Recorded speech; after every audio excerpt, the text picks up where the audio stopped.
Assalamualaikum warahmatullahi wabarakatuh. Perkenalkan, nama saya Putri Arisma, kelas Tadris IPS B, NPM 2001071021. Di sini video kali ini untuk ulangan tengah semester mata kuliah Tauhid dan Ilmu Kalam. Di sini dalam video tugas Tauhid dan Ilmu Kalam, saya akan menjelaskan dua materi, yaitu yang pertama ada pemikiran kalam Syiah, dan yang kedua yaitu ada pemikiran kalam Mu'tazilah. Yang pertama yaitu pemikiran aliran Syiah. Pengertian Syiah. Syiah adalah aliran sempalan dalam Islam. Sedangkan yang dimaksud dengan aliran sempalan dalam Islam merupakan aliran yang ajarannya menyimpang dari ajaran Islam yang sebenarnya, yang telah disampaikan oleh Rasulullah SAW. Kata Syiah secara etimologi berarti pembela atau pengikut, sedangkan menurut terminologi, Syiah berarti mereka yang menyatakan bahwa Sayyidina Ali bin Abi Thalib adalah yang paling utama di antara para sahabat dan yang berhak untuk memegang tampuk kepemimpinan dan imamah atas umat Islam. Demikian pula untuk anak cucunya nanti. Selanjutnya, sejarah perkembangan Syiah. Sejarah kemunculan atau perkembangan Syiah dalam sejarah terdapat perbedaan di kalangan para ahli. Menurut Abu Zahrah, Syiah mulai muncul pada akhir pemerintahan Utsman bin Affan, kemudian tumbuh dan berkembang pada masa pemerintahan Ali bin Abi Thalib. Adapun menurut Wath, Syiah baru benar-benar muncul ketika berlangsung peperangan antara Ali dan Muawiyah yang dikenal dengan Perang Siffin.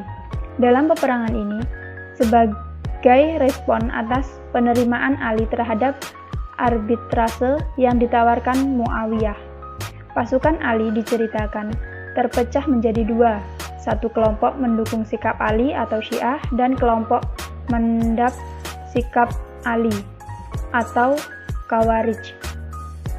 Kalangan Syiah sendiri berpendapat bahwa kemunculan Syiah berkaitan dengan masalah pergantian khalifah Nabi SAW.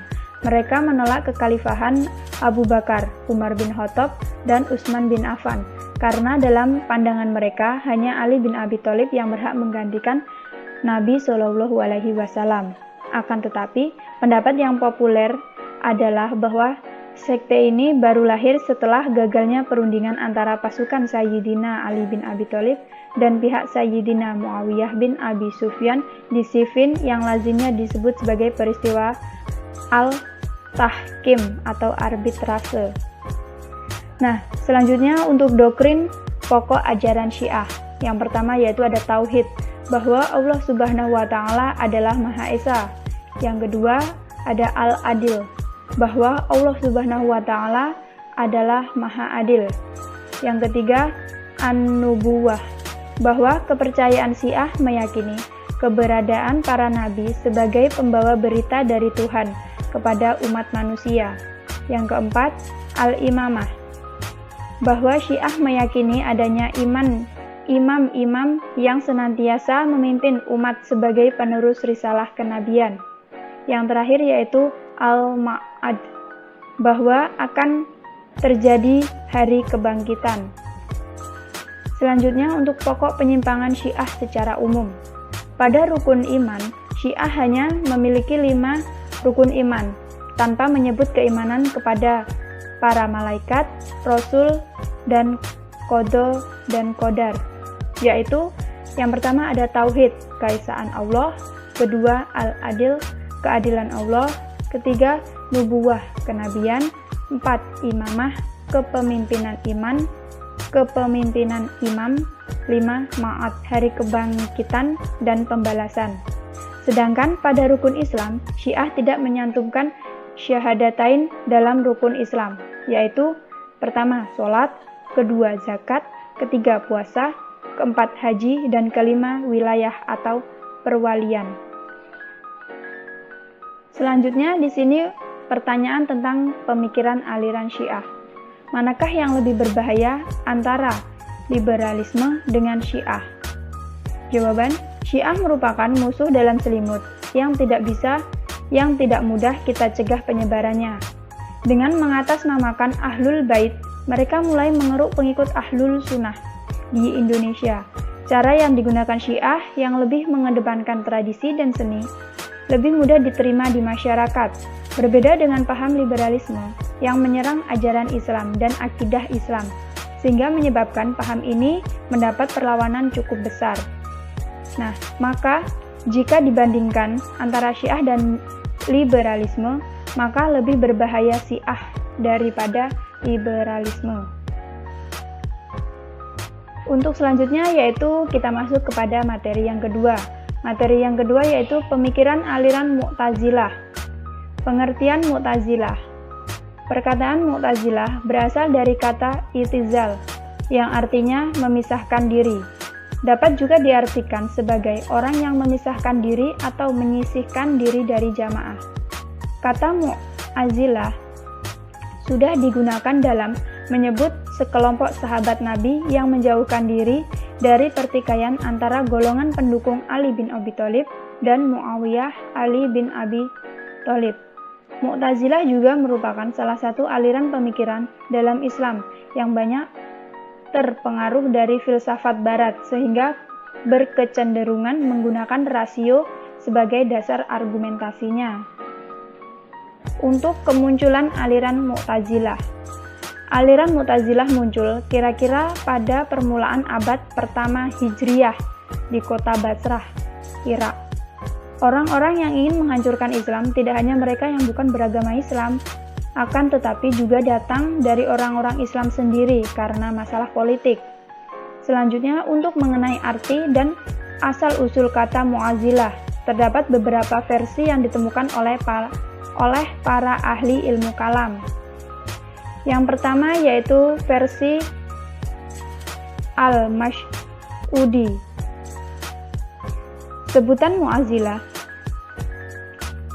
berasal dari pendapat mereka yang mengatakan bahwa orang yang berbuat dosa besar bukan mukmin, juga bukan kafir, tetapi mengambil posisi di antara keduanya, atau al-manzilah bainal manzilatain.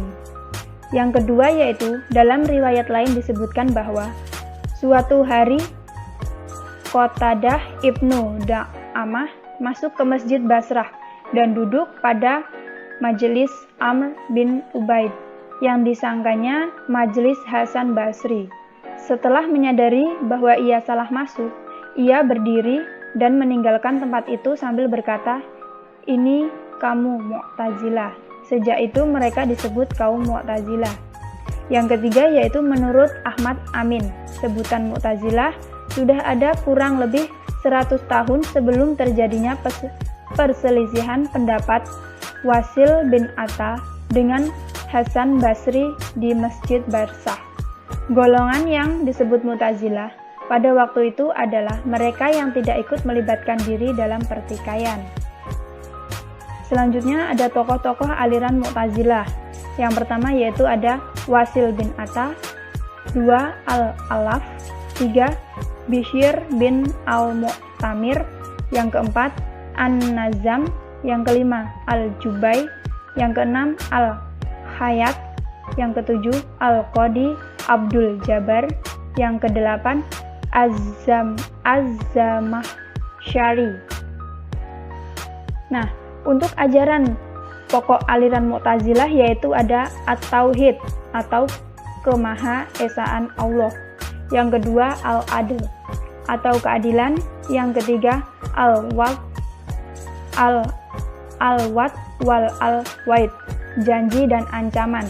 Yang keempat ada Al-Manzilah bainal manzilatain atau posisi di antara dua posisi. Dan yang terakhir yaitu ada amar ma'ruf nahi mungkar atau menyuruh berbuat baik dan melarang berbuat buruk.